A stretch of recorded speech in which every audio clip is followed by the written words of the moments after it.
국민이건 시민이건 국민의 세금은 일단 뒷돈이 아닙니다. 공식적으로 발표하고 이것을 예산에 사용하겠다는 말씀을 드리고요. 저는 이 당시에 있지 않았지만 그 이후에 보도 자료와 공개된 기록들을 가지고 말씀을 드리겠습니다.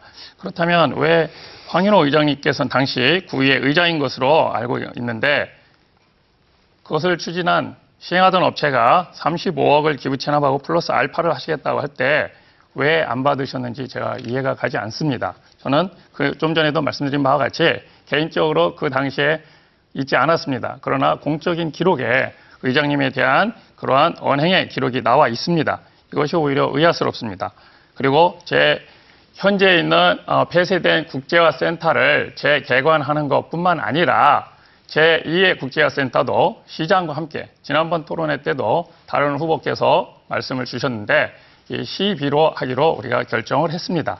그렇게 해서 부에서 들어가는 재정은 최소한으로 하고 이것을 대신 집행은 철저하게 해서 그리고 창의적인 코딩 교육과 재미있는 펀한 레고 교육을 우리 동구의 아이들도 받을 수 있게 해야 되겠다. 그렇게 하기 위해서는 교육을 위해서는 우리가 가정에서도 집안 살림의 허리띠를 졸라맵니다.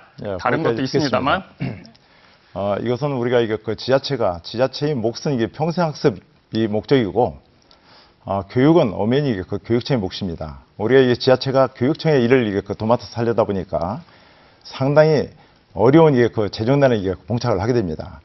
이미 그 당시에 47억을 투자하고 매년 15억 3천 정도씩을 지불을 해줬는데 이제 건축비는 빠졌다 하더라도 대략 매년 7억 5천 정도를 지불을 해줘야 합니다. 문제는 아까 왜 35억을 못 받느냐 했는데 이것은 사실은 온당치 못한 거래입니다. 왜? 그 당시에 국제화센터를 짓는데 47억이 든 것이 아닙니다. 나중에 최종적으로 조사를 해보니까 35억이 들었습니다. 12억이 어디 들어가는가? 이런 부정한 관계를 우리가 배관시하고서 그들이 제시한 대로 이것을 분명히 흑백을 가려야 할 문제인데 그 당시에 가리지 않은 상태에서 그냥 거래만 하려고 했던 이런 상태가 사실은 어떤 비리를 다시 또 만들게 되는 겁니다. 잠깐만요. 그러면 12억 국가의 구비가 없어졌다면 검찰에 고발을 하셔서 유죄 판결을 받았나요? 그때 그것은 같이 동구청과 그리고 용진 싱크비 같이 일을 추진했기 때문에 이 문제는 양방 간의 관계입니다. 그렇기 때문에 나중에 대법원 판결이 그렇게 동구청에 이제 패소하는 걸로 나왔습니다. 동구청이 패소했죠? 한다는 것이 문제입니다. 황인호 동구청에 이제 패소하는 걸로 나왔습니다. 동구청이 패소했죠? 한다는 것이 문제입니다.